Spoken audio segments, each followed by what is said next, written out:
ഈ യോഗത്തിൻ്റെ അധ്യക്ഷൻ MP മനോജ് സാർ, കാരശ്ശേരി സാറും അതുപോലെ ബാലു സാറും രാജേന്ദ്രൻ സാറും അടങ്ങുന്ന ഗുരുസ്ഥാനീയരെ, വേണു സാറിൻ്റെ ശിഷ്യന്മാരും അദ്ദേഹത്തിൻ്റെ വിദ്യാർത്ഥികളുമായിട്ടുള്ള ഇവിടെ കൂടിയിരിക്കുന്നവരെ, വേണു സാറിനെ സ്നേഹിക്കുന്നവർ, വളരെ വൈകാരികമായിട്ട് മാത്രമേ വേണു സാറിനെക്കുറിച്ച് ഓർക്കാനും അതുപോലെ തന്നെ അദ്ദേഹത്തിനെക്കുറിച്ച് സംസാരിക്കാനും എനിക്ക് കഴിയുള്ളൂ എന്നുള്ളതാണ് എൻ്റെ ഒരു വലിയൊരു പ്രശ്നം. പക്ഷെ എന്നാൽ നേരത്തെ രാജേന്ദ്രൻ സാർ സൂചിപ്പിച്ചതുപോലെ വേണു സാർ ഏറ്റവും കൂടുതൽ ഇഷ്ടപ്പെടുന്നത് ഇത്തരത്തിലുള്ള അനുസ്മരണങ്ങളെക്കാട്ടിൽ അദ്ദേഹത്തിൻ്റെ പഠനങ്ങളെയും അദ്ദേഹത്തിൻ്റെ ചിന്തകളെയും കൂടുതൽ ആഴത്തിൽ ചർച്ച ചെയ്യുന്ന വേദികളായിരിക്കും എന്ന് ഞാൻ വിചാരിക്കുന്നുണ്ട്. തീർച്ചയായിട്ടും നമുക്കെല്ലാവർക്കും അറിയാവുന്നതുപോലെ വേണു സാറിൻ്റെ ചിന്തയും വാക്കും പ്രവൃത്തികളുമൊക്കെ എല്ലാം തന്നെ പ്രധാനമായും കേന്ദ്രീകരിച്ചത് ഭാഷയിലാണ്. വേണു സാറിൻ്റെ ഭാഷാ നോട്ടം എന്ന വിഷയത്തെക്കുറിച്ചിട്ടാണ് എനിക്ക് സംസാരിക്കാനുള്ളത്. തീർച്ചയായിട്ടും ഈ ഭാഷാ കേന്ദ്രിതത്വം അല്ലെങ്കിൽ ഭാഷയെ കേന്ദ്രബിന്ദുവാക്കിക്കൊണ്ടുള്ള അദ്ദേഹത്തിൻ്റെ എല്ലാ പ്രവർത്തനങ്ങളെയും നമുക്കെല്ലാവർക്കും അറിവുള്ളത് തന്നെയാണ്. വളരെ പരിചിതമാണ് അദ്ദേഹത്തിൻ്റെ ഈ കാര്യങ്ങൾ. ഒരു പക്ഷേ വേണു സാറിനെ പറ്റി പറയുമ്പോൾ തന്നെ എല്ലാവരും ഓർക്കുന്നത് ഇത് തന്നെയാണ്, അദ്ദേഹത്തിൻ്റെ ഭാഷയിലുള്ള ഈ ഒരു അഗാധമായ ചിന്തകളും പ്രവർത്തനങ്ങളും തന്നെയാണ്. നമുക്കറിയാവുന്നതുപോലെ വേണു സാറ് നേരത്തെ ഇവിടുത്തെ നമ്മൾ പലരും പറഞ്ഞതുപോലെ തന്നെ 4 പില്ലറുകൾ അദ്ദേഹത്തിനുണ്ട്. പ്രധാനമായിട്ടും 4 പില്ലറുകളിലാണ് അദ്ദേഹത്തിൻ്റെ അനുഭവ ലോകം അല്ലെങ്കിൽ അദ്ദേഹത്തിൻ്റെ ബൗദ്ധിക ലോകം നിലനിൽക്കുന്നത്. അത് നമുക്കെല്ലാവർക്കും അറിയാവുന്നതുപോലെ ഒന്ന് പാണിനിയൻ പാരമ്പര്യം അല്ലെങ്കിൽ സംസ്കൃത പാരമ്പര്യം, അതുപോലെ തന്നെ ഇപ്പുറത്ത് ബാലുസാറൊക്കെ സൂചിപ്പിച്ചതുപോലെ തമിഴിൻ്റേതായ തൊൽക്കാപ്പിയറുടെയും അതുപോലെ തന്നെ നന്നൂലിൻ്റെയും ഭവനന്ദിയുടെയും ഒക്കെ ഉള്ള ആ ഒരു പാരമ്പര്യം, അതുപോലെ തന്നെ മലയാളത്തിൻ്റെ വ്യാകരണ പാരമ്പര്യം കൃത്യമായിട്ടും മനസ്സിലാക്കിക്കൊണ്ട് അതിൻ്റെ ആഴങ്ങളിലേക്ക് കടന്നിട്ടുള്ള ഒരാളെന്നുള്ള നിലയിൽ അങ്ങനെ. അതുപോലെ തന്നെ ഏറ്റവും പ്രധാനപ്പെട്ട ഒരു കാര്യം, ആധുനിക ഭാഷാശാസ്ത്രത്തിൻ്റെ മോഡേൺ ലിംഗ്വിസ്റ്റിക്സിനെ വേണ്ടതുപോലെ മനസ്സിലാക്കിയ, കേരളത്തിൽ ഞാൻ മനസ്സിലാക്കിയിടത്തോളം അപൂർവം നല്ല പണ്ഡിതന്മാരിൽ ഒരാളാണ് വേണു സാർ എന്നുള്ളതാണ്. അപ്പോൾ ആ രീതിയിൽ നോക്കുമ്പോൾ സംസ്കൃതം, തമിഴ്, മലയാള പാരമ്പര്യം, അതുപോലെ ഈ മോഡേൺ ലിംഗ്വിസ്റ്റിക്സ്, ഇത് 4ഉം ചേർന്ന് കൊണ്ടിട്ടുള്ള വളരെ സുദൃഢമായിട്ടുള്ള ഒരു ബൗദ്ധിക ലോകത്താണ് അദ്ദേഹം വ്യാപരിച്ചിട്ടുള്ളത്. അതുകൊണ്ട് തന്നെ അദ്ദേഹത്തിൻ്റെ ചിന്തകളെക്കുറിച്ചിട്ടും അദ്ദേഹത്തിൻ്റെ ഭാഷാ ചിന്തകളെക്കുറിച്ചിട്ടൊക്കെ നമ്മൾ ആലോചിക്കുമ്പോൾ ഈ 4 ഭാഗങ്ങളെ സ്പർശിച്ചുകൊണ്ട് മാത്രമേ നമുക്ക് കടന്നു പോകാൻ കഴിയുള്ളൂ എന്നുള്ളതാണ്. അപ്പോൾ അതിനു വേണ്ടിയിട്ട് എനിക്ക് അനുവദിച്ചിരിക്കുന്ന സമയം 15 മിനിറ്റാണ്. ഏതായാലും ഈ 15 മിനിറ്റ് കൊണ്ട് ഒരിക്കലും വേണു സാറിനെ പോലെയുള്ള ഒരു വ്യക്തിയുടെ ഭാഷാ ലോകത്തെക്കുറിച്ച്, അദ്ദേഹം കൂടുതൽ പ്രവർത്തിച്ച മേഖലയെക്കുറിച്ച് പറയാനാവുകയില്ല എന്ന് നമുക്കറിയാം. അതുകൊണ്ട് തന്നെ വളരെ കുറച്ച് കാര്യങ്ങൾ മാത്രം ഞാൻ ഈ ഒരു അവസരത്തിൽ ഇവിടെ പറയാം എന്ന് വിചാരിക്കുന്നു.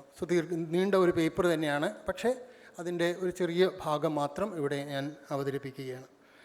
നമുക്കറിയാവുന്നതുപോലെ അദ്ദേഹം ബഹുഭാഷാ പണ്ഡിതനാണ്, ഭാഷാശാസ്ത്രജ്ഞൻ എന്നൊക്കെയുള്ള നിലകളിലാണ് പലരും അദ്ദേഹത്തെ കുറിച്ച് പറയാറുള്ളത്. എങ്കിലും അത്തരം വിശേഷണങ്ങളിലൊന്നും തന്നെ വലിയ താല്പര്യം കാണിക്കാത്ത ആളായിരുന്നു അദ്ദേഹം എന്ന് നമുക്കറിയാം.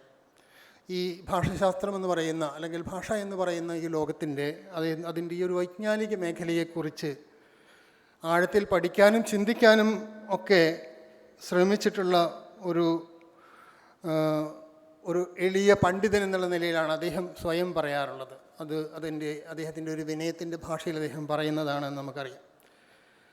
അതുപോലെ തന്നെ ഈ ഭാഷാന്വേഷണങ്ങൾക്കിടയിൽ അദ്ദേഹം നമുക്ക് കാണാൻ കഴിയും ഒരു ബഹുഭാഷാ പണ്ഡിതനായിട്ട് കാണുന്നുണ്ട്. പക്ഷെ തീർച്ചയായിട്ടും അദ്ദേഹത്തിൻ്റെ ബഹുഭാഷാ പാണ്ഡിത്യം എന്നത് ബഹുഭാഷകൾ പഠിച്ചെടുക്കാനുള്ള ഒരു താല്പര്യം കൊണ്ടായിരുന്നില്ല, മറിച്ച് താൻ നടത്തുന്ന അന്വേഷണങ്ങളുടെ ഭാഗമായിട്ട് മലയാള ഭാഷയിലുള്ള ഈ ഒരു ഭാഷയുടെ ആഴങ്ങളിലേക്ക് കടന്നു പോകുമ്പോൾ സ്വാഭാവികമായും വരേണ്ടിയിരുന്ന അല്ലെങ്കിൽ അറിയേണ്ട ചില കാര്യങ്ങൾ എന്നുള്ള നിലയിൽ സംസ്കൃതവും തമിഴും ഇംഗ്ലീഷും പാലിയുമൊക്കെ അടക്കമുള്ള ഒരു വലിയൊരു ഭാഷാ ലോകത്തെ അദ്ദേഹം മനസ്സിലാക്കുകയും അതിൻ്റെ അടിസ്ഥാനത്തിൽ അദ്ദേഹം ഭാഷാ പഠനം നടത്തുകയും ചെയ്തു എന്നുള്ളതാണ്.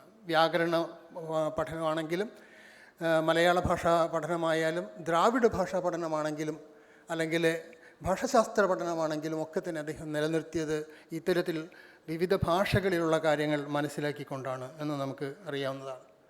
അദ്ദേഹത്തെ പറ്റി പറയുമ്പോൾ ഏറ്റവും കൂടുതലായിട്ട് എനിക്കും പറയാൻ തോന്നുന്നത്, വേണു സാറ് LVRൻ്റെ പാതയിലാണ് പഠനങ്ങൾ നടത്തിയിട്ടുള്ളത്. LV രാമസ്വാമി അയ്യരുടെ രീതിയാണ് അദ്ദേഹം തുടർന്നത് എന്ന് നമുക്കെല്ലാവർക്കും, ഞാൻ തന്നെ എൻ്റെ 1-2 ലേഖനങ്ങളിലും അത് പറയുന്നുണ്ട്, എടുത്ത് പറയുന്നില്ല. LVRൻ്റെ വഴിയിലൂടെ ഭാഷാശാസ്ത്രത്തെ സമീപിക്കുകയും ദ്രാവിഡ ഭാഷാശാസ്ത്രത്തിൽ സമഗ്ര സംഭാവനകൾ ചെയ്യുകയും ചെയ്തിട്ടുള്ള യഥാർത്ഥ പണ്ഡിതനായിരുന്നു പ്രൊഫസർ വേണുഗോപാല പണിക്കർ.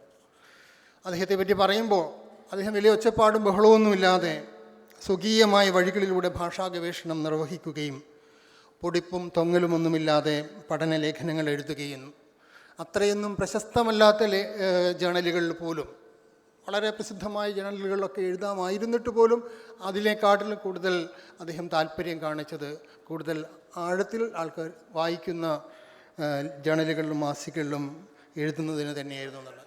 അപ്പോൾ അത്തരത്തിലുള്ള ഒരു പണ്ഡിതനെക്കുറിച്ച് കൂടുതലായിട്ട് പറയുകയാണെങ്കിൽ, നമ്മുടെ ഭാഷാശാസ്ത്രത്തിൽ അദ്ദേഹത്തിൻ്റെ ഏറ്റവും പ്രധാനപ്പെട്ട സംഭാവനയെക്കുറിച്ച് ഡോക്ടർ KM പ്രഭാകര വാര്യർ പറയുന്നുണ്ട്. ഉൾക്കരുത്തുള്ള ഭാഷാ ചിന്തകളാണ് അദ്ദേഹത്തിൻ്റേത് എന്നാണ്. ഉൾക്കരുത്തുള്ള ഭാഷാ ചിന്തകൾ എന്ന പേരിൽ ഒരു ലേഖനം അദ്ദേഹം വാര്യർ സാറ് എഴുതുകയും ചെയ്യുന്നുണ്ട്. അതിലൂടെ വ്യാകരണം, ഭാഷാചരിത്രം, ഭാഷാശാസ്ത്രം എന്നിവയാണ് അദ്ദേഹത്തിൻ്റെ മുഖ്യ അന്വേഷണ മേഖലകളെന്നും, എങ്കിലും സാഹിത്യം, കേരള ചരിത്രം, കേരള സംസ്കാരം, വിവർത്തനം, നിഘണ്ടുവിജ്ഞാനം തുടങ്ങിയ മേഖലകളിലും അദ്ദേഹം നിഷ്ണാതനായിരുന്നു എന്നും വാര്യർ സാർ പറയുന്നുണ്ട്.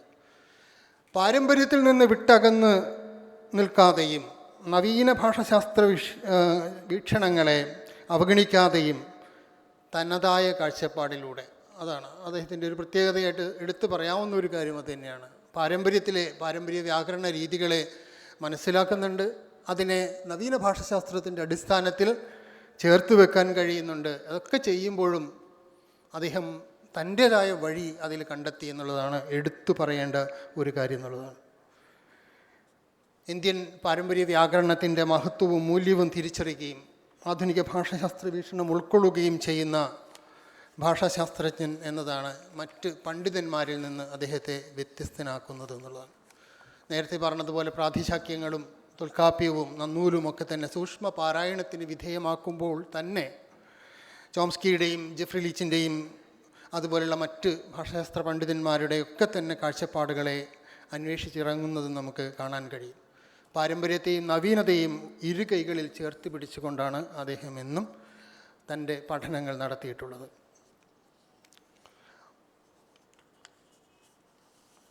ഞാൻ വെട്ടിച്ചുരുക്കി പറയുകയാണ്, ക്ഷമിക്കുക.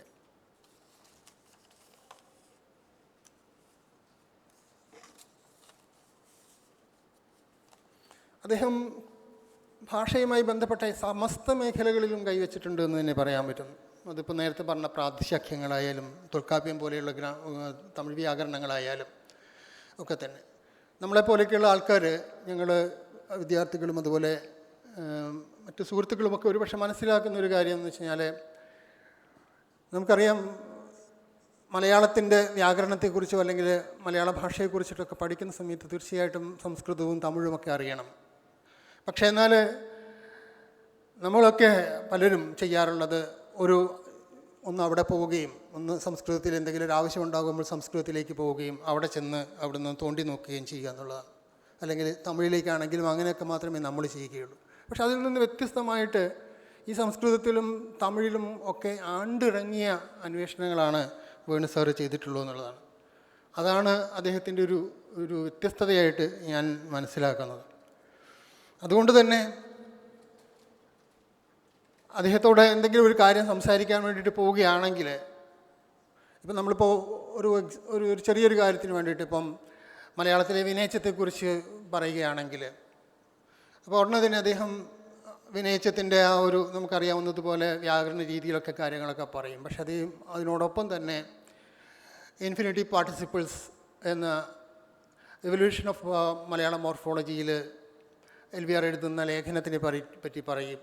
അതിനകത്ത് പറയുന്ന കാര്യങ്ങളെ പറ്റി പറയും. അതുപോലെ ഇൻഫിനിറ്റീവ് എന്ന് പറയുമ്പം നമ്മൾ നടുവിനേച്ചം മാത്രമല്ല പിൻവിനേച്ചവും ഒക്കെ തന്നെ അതിൽ വരുന്നത് എങ്ങനെയാണ് എന്ന് പറയും. അവ തമ്മിലുള്ള ബന്ധങ്ങൾ എന്താണ് എന്ന് പറയും. ആ രീതിയിൽ പിന്നെ അതിൻ്റെ സംസ്കൃതത്തിലുള്ള കാര്യങ്ങൾ പറയും. എങ്ങനെയാണ് തമിഴിലത് വരുന്നത് എന്ന് പറയും. ഇത്തരത്തിൽ കുറേയേറെ കാര്യങ്ങൾ, ഒരു വലിയൊരു അനുഭവ ലോകം തന്നെ നമ്മുടെ മുന്നിലേക്ക് തുറന്നു വയ്ക്കാൻ വേണു സാറ് ശ്രമിച്ചിട്ടുണ്ട്. അതാണ് അദ്ദേഹത്തിൽ നിന്ന് ഞാനൊക്കെ മനസ്സിലാക്കിയിട്ടുള്ളതെന്നുള്ളതാണ്. ലീലാതിലകത്തെക്കുറിച്ചാണെങ്കിലും കേരള പാണ്ഡ്യത്തെക്കുറിച്ചിട്ടാണെങ്കിലും ഗുണ്ടട്ടിനെ കുറിച്ചിട്ടും അതുപോലെ ആദിവാസി ഭാഷകളെക്കുറിച്ചും മായാപദങ്ങളെക്കുറിച്ചും കടങ്കഥകളെക്കുറിച്ചും പഴഞ്ചൊല്ലിനെക്കുറിച്ചുമൊക്കെ അങ്ങനെ ഏത് വിഷയത്തെക്കുറിച്ചുമൊക്കെ അദ്ദേഹത്തിനോട് ചോദിച്ചാലും അദ്ദേഹത്തിന് പറയാനുണ്ട് എന്നുള്ളതാണ്. വ്യത്യസ്തമായ ചില കാഴ്ചപ്പാടുകൾ പറയാനുണ്ട്. മലയാളത്തിൻ്റെ വർണ്ണവ്യവസ്ഥയെക്കുറിച്ച്, അക്ഷരമാലയെക്കുറിച്ച്, മലയാളത്തിലുള്ള സംസ്കൃതത്തിൻ്റെ സ്വാധീനത്തെക്കുറിച്ച്, ഗണിത യുക്തി ഭാഷയെക്കുറിച്ച് ഒക്കെ അദ്ദേഹം എഴുതിയിട്ടുണ്ട്.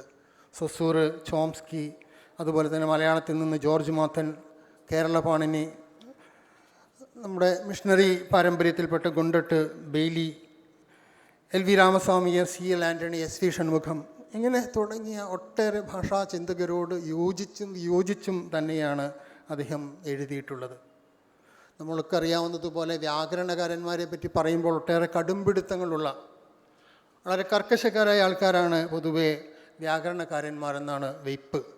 പക്ഷേ ഇതുതന്നെ ഭാഷയിലൊരു സ്വയം നിർമ്മാണ സഭയായിട്ട് തീരുന്ന ഇത്തരം വ്യാകരണകാരന്മാരുടെ രീതികളോട് വേണുഗോപാല പണിക്കർ യോജിക്കുന്നില്ല.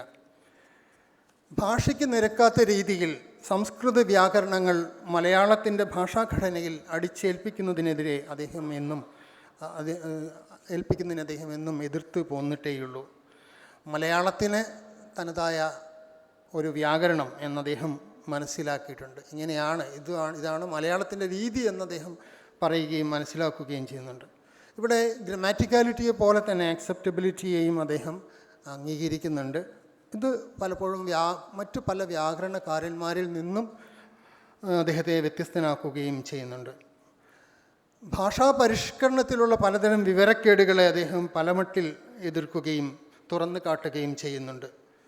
ഭാഷയുടെ പരിണാമ വിധേയത്വത്തെക്കുറിച്ച് അദ്ദേഹത്തിന് നന്നായിട്ട് അറിയാവുന്നതാണ്. ഭാഷയുടെ രണ്ട് പ്രധാനപ്പെട്ട കാര്യങ്ങൾ, ഒന്ന് പരിണാമ വിധേയത്വവും മറ്റൊന്ന് അതിൻ്റെ വ്യത്യസ്തതകളുമാണ് എന്ന് അദ്ദേഹം തിരിച്ചറിയുന്നുണ്ട്. അപ്പോൾ ആ അർത്ഥത്തിൽ അദ്ദേഹം പറയുന്ന ഒട്ടേറെ കാര്യങ്ങൾ ഉദാഹരിക്കാനും ഉണ്ടെന്നുള്ളതാണ്. വേണു സാറിൻ്റെ ഒരു പ്രത്യേകതയായിട്ട് പലരും എടുത്തു പറയുന്ന ഒരു കാര്യം, പല വിഷയങ്ങളിലും അദ്ദേഹം പറയുമ്പോഴും എത്ര നിസ്സാരമായിട്ടുള്ളൊരു വിഷയമാണെങ്കിൽ പോലും അതിൻ്റേതായിട്ടുള്ള അത് അർഹിക്കുന്നതിലേറെ ചിലപ്പോൾ സൂക്ഷ്മതയോടെയും അതുപോലെ തന്നെ ഗാഠമായിട്ടുമൊക്കെ അദ്ദേഹം എടുത്ത് പഠിക്കുന്നുണ്ടെന്നുള്ളതാണ്. വേണു സാറിൻ്റെ പ്രധാനപ്പെട്ട പുസ്തകങ്ങളിലൂടെയൊക്കെ കടന്നു പോവുകയാണെങ്കിൽ നമുക്ക് കാണാൻ കഴിയുന്നത് സ്വനമണ്ഡലം എന്ന് പറയുന്ന അദ്ദേഹത്തിൻ്റെ പുസ്തകത്തിൽ ഊർജ്ജതന്ത്രം അദ്ദേഹം ബിരുദതലത്തിൽ പഠിച്ചത് കൊണ്ടാണോ എന്നറിയില്ല, ഈ തരത്തിൽ ഭൗതിക സ്വനവിജ്ഞാനത്തെക്കുറിച്ച് മലയാളത്തിലുണ്ടായിട്ടുള്ള ഏറ്റവും പ്രധാനപ്പെട്ട ആധികാരികമായിട്ടുള്ളൊരു പുസ്തകം തന്നെയാണ് അദ്ദേഹത്തിൻ്റെ സ്വനമണ്ഡലം എന്ന് പറയുന്ന ഈ പുസ്തകം. പിന്നീട് ചോംസ്കിയെക്കുറിച്ചുള്ള അദ്ദേഹത്തിൻ്റെ പുസ്തകം, പിന്നെ അതുപോലെ ജെഫ്രി ലീച്ചിനെ പിന്തുടർന്നുകൊണ്ട് ലീച്ചിൻ്റെ സെമാൻറ്റിക്സിനെ അടിസ്ഥാനമാക്കിക്കൊണ്ട് ഭാരതീയമായിട്ടുള്ള ഈ അർത്ഥവിജ്ഞാനത്തെ മനസ്സിലാക്കുന്ന ഭാഷാർത്ഥം എന്ന പുസ്തകം, അതുപോലെ വാക്കിൻ്റെ വഴികൾ, അതുപോലെ ഭാഷാലോകം, പിന്നീട് സാഹിത്യത്തിലുള്ള അദ്ദേഹത്തിൻ്റെ സംഭാവനകളെല്ലാം ചേർത്തുകൊണ്ട് സിംഹനാദവും ചിതറിപ്പോയ സിംഹനാദവും കുറേ ഭാഷാവിചാരങ്ങളും, അതുപോലെ ഇംഗ്ലീഷിൽ സ്റ്റഡീസ് ഇൻ ലാംഗ്വേജ് എന്നുള്ളത്,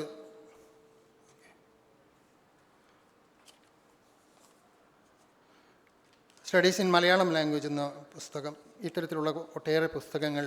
അതുപോലെ ചെറുതാണെങ്കിലും വളരെ എടുത്തു പറയേണ്ട ഒരു പുസ്തകമാണ് എന്തുകൊണ്ട് തൊൽക്കാപ്യം എന്ന പുസ്തകം. അതിനുശേഷം അദ്ദേഹം നിരന്തരം 2006 ശേഷം നിരന്തരം അദ്ദേഹം ഒട്ടേറെ ലേഖനങ്ങൾ എഴുതിയിട്ടുണ്ട്. അവയെല്ലാം ചേർത്ത് വെച്ചുകൊണ്ട് മഹേഷ് മംഗലാട്ട് സാറിൻ്റെയൊക്കെ നേതൃത്വത്തിൽ പുസ്തകം വരുന്നുണ്ട്. തീർച്ചയായിട്ടും അതൊക്കെ തന്നെ അദ്ദേഹത്തിൻ്റെ ഭാഷാചിന്തകളെ കൂടുതൽ ആഴത്തിൽ മനസ്സിലാക്കുന്നതിന് സഹായകമാകുമെന്ന് ഞാൻ വിചാരിക്കുകയാണ്. വ്യാകരണം എന്നാൽ ഭാഷയുടെ ഘടനാപരമായ സ്വഭാവത്തെക്കുറിച്ചും അതിൻ്റെ ആന്തരിക യുക്തിയെക്കുറിച്ചുമാണ് എന്ന നിലയിൽ മനുഷ്യർ വ്യാകരണ ജീവികളാണ് എന്ന് എടുത്തു പറയുന്ന ഒരു ശാസ്ത്ര പണ്ഡിതനാണ് വേണുഗോപാല പണിക്കർ. സാമ്പ്രദായിക വ്യാകരണത്തിൻ്റെയും ഭാഷാശാസ്ത്രത്തിൻ്റെയും അടിസ്ഥാനത്തിൽ പലരും ഭാഷയെക്കുറിച്ച് പഠിക്കാറുണ്ടെങ്കിലും പദങ്ങൾ എങ്ങനെ വാക്യത്തിൽ ചേർക്കപ്പെടുന്നുവെന്നും അർത്ഥോൽപാദനം എങ്ങനെ സംഭവിക്കുന്നുവെന്നുമൊക്കെയുള്ള സൂക്ഷ്മവശങ്ങളിലേക്ക് പഠിതാക്കൾ പലരും എത്തിച്ചേരാറില്ല. ഇതാണ് പലപ്പോഴും വ്യാകരണത്തെയും ഭാഷാവിഷയങ്ങളെയും വിരസമാക്കി മാറ്റാറുള്ളത്. എന്നാൽ ഭാഷയുടെ സമഗ്ര മേഖലകളിലും സ്വനതലത്തിലും പദതലത്തിലും വാക്യതലത്തിലും അർത്ഥതലത്തിലും നിഘണ്ടുതലത്തിലും പ്രയോഗതലത്തിലും നിരുക്തിതലത്തിലും ഒക്കെ തന്നെ കടന്നു ചെന്ന് മലയാള ഭാഷയുടെ എല്ലാ തലങ്ങളെയും അദ്ദേഹം വിസ്തരിച്ച് വിശകലനം ചെയ്യുന്നുണ്ട് എന്നുള്ളതാണ്. അങ്ങനെയൊക്കെ ആണെങ്കിലും വേണു സാറിന് ഇഷ്ടപ്പെട്ട വിഷയങ്ങളിൽ ഒന്നായിട്ട് എനിക്ക് പലപ്പോഴും തോന്നിയിട്ടുള്ളത് സ്വനവിജ്ഞാനം തന്നെയാണ്. മലയാളത്തിൻ്റെ ഉച്ചാരണത്തെയും അക്ഷരമാലയെയും കുറിച്ച് അദ്ദേഹം പ്രത്യേകം താല്പര്യമെടുക്കുകയും അതിൽ അദ്ദേഹം വളരെ സൂക്ഷ്മമായ ഗവേഷണങ്ങൾ നടത്തുകയും ചെയ്യുന്നുണ്ട് എന്നുള്ളതാണ്. അത്തരം കാര്യങ്ങളൊന്നും തന്നെ ഇപ്പോൾ പറയാൻ നേരമില്ലാത്തത് കൊണ്ട് ഞാനിവിടെ ഒന്നും പറയുന്നില്ല. മലയാളത്തിൻ്റെ ഭാഷോൽപത്തിയെക്കുറിച്ചുള്ള അദ്ദേഹത്തിൻ്റെ സങ്കല്പങ്ങൾ LVRനെ ആണ് അതിന് അദ്ദേഹം തൻ്റെ ഒരു ബലമായിട്ട് കാണുന്നു എന്നുള്ളതാണ്. LVR പറഞ്ഞ ആശയങ്ങൾ പ്രത്യേകിച്ച് ഇടത്തമിഴിൽ നിന്നാണ് മലയാളം രൂപപ്പെട്ടതെന്നല്ല, ഇടത്തമിഴിൻ്റെ കാലഘട്ടത്തിലാണ് മലയാളം തമിഴിൽ നിന്ന് വേർപെടുന്നത് എന്നുള്ള ഒരു ആശയം വളരെ കൃത്യമായിട്ട് മലയാളത്തിൽ പറയുന്ന ആളാണ് വേണു സാർ എന്നുള്ളതാണ്. അടിപ്പടവായ ദ്രാവിഡം, അതിനു മുകളിൽ കെട്ടിപ്പൊക്കിയ പ്രാകൃത സംസ്കൃത ഭാഷാ സ്വഭാവങ്ങൾ, അന്യഭാഷാ സ്വഭാവങ്ങൾ എന്നിവയെല്ലാം ചേർത്ത ഒരു മലയാളത്തെക്കുറിച്ചാണ് അദ്ദേഹം പറയുന്നത്. ഒട്ടും തന്നെ ഭാഷാ മൗലികവാദം അദ്ദേഹത്തിനുണ്ടായിരുന്നില്ല. ഭാഷയെക്കുറിച്ച് പറയുമ്പോൾ ഇത് പലപ്പോഴും സംഭവിക്കുന്നത് മലയാളം മാത്രം അറിയുന്നവരെക്കാട്ടിൽ മറ്റ് ഭാഷകൾ കൂടി അറിയാവുന്നവരുണ്ടാക്കുന്ന ഒരുതരം ഒരു മാനസികമായിട്ടുള്ളൊരു തുറവിയുടെ തലം അദ്ദേഹത്തിനുണ്ടായിരുന്നു എന്നുള്ളതാണ്. അതുകൊണ്ട് തന്നെ ഭാഷകളെപ്പറ്റി പറയുമ്പോൾ വളരെ ഉദാരമായിട്ടുള്ള സമീപനം അദ്ദേഹത്തിനുണ്ട്. എന്നാൽ ഒട്ടും തന്നെ മൗലികവാദവും അദ്ദേഹത്തിന് ഉണ്ടായിരുന്നില്ല എന്നുള്ളതാണ്. ആധുനിക ഭാഷാശാസ്ത്രത്തിൻ്റെ അടിസ്ഥാനത്തിൽ നമ്മുടെ പഴയകാല വ്യാകരണ കൃതികളെ വിലയിരുത്താൻ അദ്ദേഹം നടത്തിയിട്ടുള്ള പരിശ്രമങ്ങൾ, അതുപോലെ തന്നെ മലയാള ഭാഷാ വ്യാകരണത്തിന്, ദ്രാവിഡ ഭാഷാശാസ്ത്രത്തിന് അദ്ദേഹം നടത്തിയിട്ടുള്ള നിസ്തുലമായ സംഭാവനകളെല്ലാം തന്നെ മനസ്സിലാക്കുമ്പോൾ അദ്ദേഹത്തിൻ്റെ പ്രവർത്തനങ്ങൾ ഏറ്റവും പ്രധാനമായിട്ടും കേന്ദ്രീകരിച്ചത് ഭാഷയിൽ തന്നെയാണ് എന്നുള്ള കാര്യത്തിൽ ഒന്നുകൂടി ഉറപ്പിച്ചുകൊണ്ട് നമുക്ക് പറയാൻ കഴിയും. ഈ ഭാഷയെക്കുറിച്ചുള്ള അദ്ദേഹത്തിൻ്റെ ചിന്തകളും അതിൽ അദ്ദേഹം നടത്തിയിട്ടുള്ള അന്വേഷണങ്ങളുമൊക്കെ തന്നെ ഇന്നത്തേക്ക് അല്ലെങ്കിൽ അദ്ദേഹം ജീവിച്ചിരുന്ന കാലത്തേക്ക് മാത്രമുള്ളതല്ല, വരും കാലങ്ങളിലേക്ക് കൂടിയുള്ളതാണ് എന്നുള്ള ഒരു വിചാരം കൂടി എനിക്കുണ്ട്. കാരണം LVR മരിച്ചിട്ട് വർഷങ്ങൾ എത്ര കഴിഞ്ഞിട്ടും അദ്ദേഹത്തിൻ്റെ ചിന്തകൾ ഇപ്പോഴും നമ്മുടെ ഭാഷാശാസ്ത്ര മേഖലകളിൽ പഠിക്കപ്പെടാൻ സജ്ജമായിട്ട് നിൽക്കുന്നുണ്ട്. തീർച്ചയായിട്ടും അതുപോലെ തന്നെ വേണു സാറിൻ്റെ പഠനങ്ങളും അദ്ദേഹത്തിൻ്റെ ഭാഷാ ഗവേഷണങ്ങളുമൊക്കെ തന്നെ തീർച്ചയായിട്ടും ഇനിയും വരും കാലങ്ങളെ കൂടി, വരും തലമുറകളെ കൂടി പ്രചോദിപ്പിച്ചുകൊണ്ട് നിൽക്കുമെന്നുള്ള വിചാരത്തോടു കൂടി ഞാൻ എൻ്റെ വാക്കുകൾ അവസാനിപ്പിക്കുന്നു. അദ്ദേഹത്തിൻ്റെ ഓർമ്മകൾക്ക് മുന്നിൽ നമസ്കരിച്ചുകൊണ്ട് ഞാൻ എൻ്റെ വാക്കുകൾ അവസാനിപ്പിക്കുന്നു. നന്ദി, നമസ്കാരം.